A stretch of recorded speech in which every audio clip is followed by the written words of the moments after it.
고려 후기, 특히 원간섭기가 외세의 영향을 받는 대단히 암울한 시기였던 것만은 분명하지만 모든 것이 그렇게 어둡기만 한 것은 아니었습니다. 역사는 언제나 문제 속에 해답을 같이 가지고 있기 때문이죠. 원간섭기에 고려에서는 새로운 사회 세력으로서 신흥 4대부가 성장하고 있었습니다. 자, 고려 후기 신흥 4대부의 성장에 대해서 살펴보도록 하겠습니다. 고려 후기에는 정치적인 혼란 가운데에서도 경제가 발전하고 있었습니다. 그 당시 경제의 대부분을 차지하고 있었던 농업 부문에서 발전이 이루어졌던 것인데요. 그것은 중국의 양쯔강 이남, 강남 지방에서 새롭게 발달한 농법이 고려에 들어오면서 일으킨 변화였습니다. 흔히 강남농법이라고 일컬어지는 새로운 농업기술은 12법과 이양법 두 가지를 주된 내용으로 합니다. 이양법이라고 하는 것은 벼농사를 지을 때 모내기를 하는 방법이죠. 그런데 이것은 수리시설을 필요로 했기 때문에 고려에 수용되지 못하고 다 아시는 것처럼 조선 후기에 우리 농업에 커다란 영향을 주게 됩니다. 강남농법의 또 다른 한 가지 12법이 고려에 받아들여지면서 지력을 회복해서 휴안하던 농업을 연작 상경하는 농업으로 탈바꿈을 시킵니다. 그렇게 되면서 고려의 농업이 발전을 하게 되는 것인데요. 이 발전을 주도하면서 지방의 향리들, 중소지주에 머물고 있던 지방의 향리들이 경제적인 기반을 확충시켜 나갑니다. 자, 이 향리이면서 지방의 중소지주였던 사람들, 우리가 고려 초역사에서 이야기했던 지방 호족들의 후신이 되겠습니다. 이 사람들이 고려 후기에 새로운 농업기술을 받아들이면서 경제적으로 성장하고 그 가운데 많은 사람들이 과거를 통해서 중앙에 진출해서 관리가 됩니다. 이렇게 관리가 된 사람들을 요즘 우리는 신흥 4대부라고 부르죠. 자, 이 사람들은 과거에 급제하기 위해서 그 당시 원에서 들어온 새로운 학문, 성리학을 공부하기 시작합니다. 신흥 4대부, 향리 출신, 중소지주, 성리학자, 자, 이렇게 새로운 이미지의 새로운 계층이 고려 후기에 성장하게 되었던 것입니다.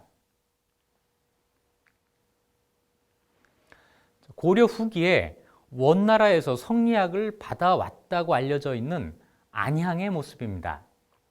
안향은 13세기 후반에 활동했던 사람인데요. 본관은 순흥, 경상도 순흥입니다. 지방의 향리 출신이죠. 그리고 안향의 아버지 안부라고 하는 분은 순흥의 향리였습니다. 안향이 이 집안에서는 처음으로 과거에 급제해서 서울로 올라가서 관리가 됩니다.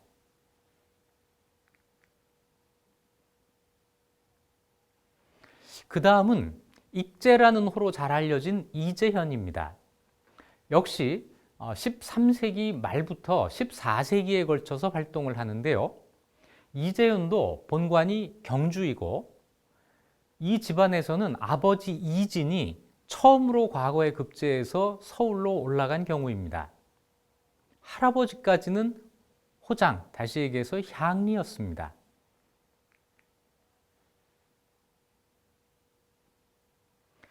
목은 이색도 마찬가지로 본관이 한산이고 이 집안에서는 아버지 이곡이 처음으로 과거에 급제해서 서울로 올라갑니다.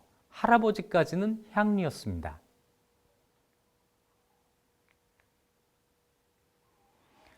유명한 정몽주도 연희를 본관으로 하는 그 지방의 향리 출신입니다. 이 집안에서는 정몽주 자신이 첫 번째 과거 급제자입니다.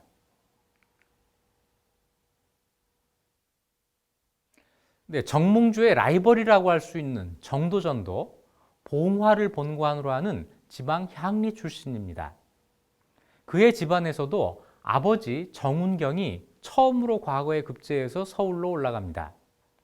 지금 보신 안향, 이재현, 이색, 정몽주, 정도전 모두가 지방에서 대대로 향리에 머물다가 그 아버지 때 또는 그 자신 때에 과거에 급제해서 서울로 올라간 경우라고 할 수 있습니다.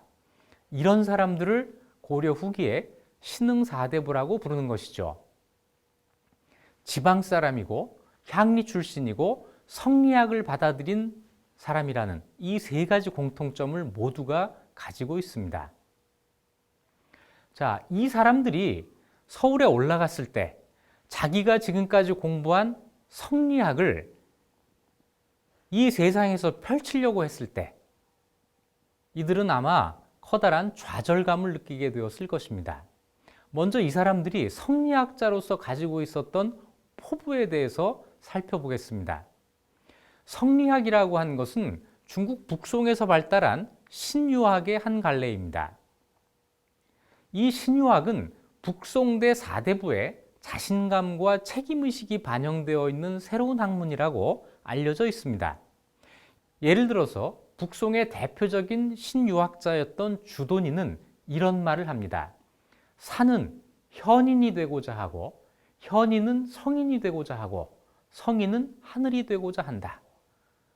선비인 나는 현인, 성인을 거쳐서 하늘과 같은 존재가 되고자 한다는 이런 자신감을 가지고 있었던 것이죠. 역시 북송의 대표적인 신유학자였던 범중엄은 천하의 근심에 앞서서 근심하고 천하가 즐거워한 뒤에 즐거워한다. 이렇게 이야기해서 천하, 곧 이 세상에 대한 사대부로서의 책임의식을 분명히 보여줍니다. 이런 학문이 북송이 망하고 남송에서 주자에 의해서 집대성되었고 그래서 우리는 이것을 주자학 또는 주자성리학이라고 부릅니다만 고려 후기에 고려에 들어온 성리학은 남송의 주자학이 아니라 원나라로부터 들어온 성리학이었습니다. 이 원나라의 성리학은 이런 철학적인 문제보다는 수기치인이라고 하는 나를 수양하고 사람들을 다스린다고 하는 이런 현실적인 문제에 관심을 가지고 있는 학문이었습니다. 주돈이나 범중엄과 같은 사대부로서의 자신감과 책임의식이 아주 널리 퍼져 있었던 것이죠. 자, 고려에서는 안양과 이재현, 이색, 정몽주 등을 거치면서 수용이 됩니다만 1344년에 고려의 과거제도가 개편되어서 성리학 서적이라고 할 수 있는 사서, 논어, 맹자, 중용, 대학 이 사서가 시험 과목에 포함된 것이 성리학이 급속히 확산되는 결정적인 계기가 됩니다. 자, 이때부터는 과거에 급제하기 위해서 반드시 성리학을 공부해야 됐겠죠. 성리학을 공부한 사람들이 성리학의 가르침에 따라서 이 사회에 대해서 책임을 지려고 했을 때 그 사회는 권문세족과 국왕측근 세력, 부원 세력에 의한 각종 불법이 자행되는 어두운 세상이었던 것입니다. 당연히 이 사람들은 개혁을 지지하면서 자기들이 꿈꾸는 세상을 만들고자 했을 것입니다. 이 과정에서 신흥유신이라고 하는 존재가 출현합니다. 신흥유신은 성리학을 공부해서 과거에 급제한 문신 관료를 가리키는 말입니다. 이 말은 그 당시 성리학이 향리 출신의 사대부들만 환영하고 받아들인 것이 아니라 권문세족 가운데 일부가 성리학을 수용했기 때문에 사대부냐 권문세족이냐를 가리지 않고 성리학자로서 이 세상, 그 당시 현실에 대해서 같은 인식을 가지고 있던 사람들을 가리키기 위해서 만든 용어입니다. 성리학자이면서 문신 관료였던 신흥유신들은 과거에서 만들어진 좌주문생관계를 통해서 서로 세력을 결집합니다. 마치 이 신흥유신은 지방에서 올라온 향리 출신의 사대부들이 정치적으로 성장할 수 있는 고치와 같은 역할을 했다고 할 수도 있겠습니다. 이런 고치가 없었다면 지방에서 올라온 사람들이 우리가 보는 나중에 조선을 건국하는 그런 유력한 정치 세력으로 성장하는 것이 대단히 어려웠을 것이기 때문입니다. 자, 아까 개혁 정치에 참여한다고 말씀드렸습니다만 대표적으로 충무광 때 실시된 정치도감의 개혁 활동은 이재현이 중심이 되어서 개혁안을 제시하고 이재현과 연결되어 있는 상당수의 신흥유신들이 참여합니다. 그래서 정치도감이 신흥유신의 첫 번째 정치 참여라고 할 수가 있겠습니다. 그런데 이 정치도감의 활동은 그 당시 원의 황후였던 고려 출신의 기황후, 그리고 이 기씨 일족, 이런 부원 세력들의 방해로 좌절되고 맙니다. 정치도감의 활동이 좌절된 이후에 개혁을 지지했던 신흥유신들은 개혁을 계속할 수 있는 국왕 후보로 그 당시 원에서 생활하고 있었던 공민왕을 추대하고자 합니다. 이렇게 되면서 뒷날 개혁군주 공민왕과 개혁을 지지하는 신흥유신의 협력이 이루어지게 됩니다.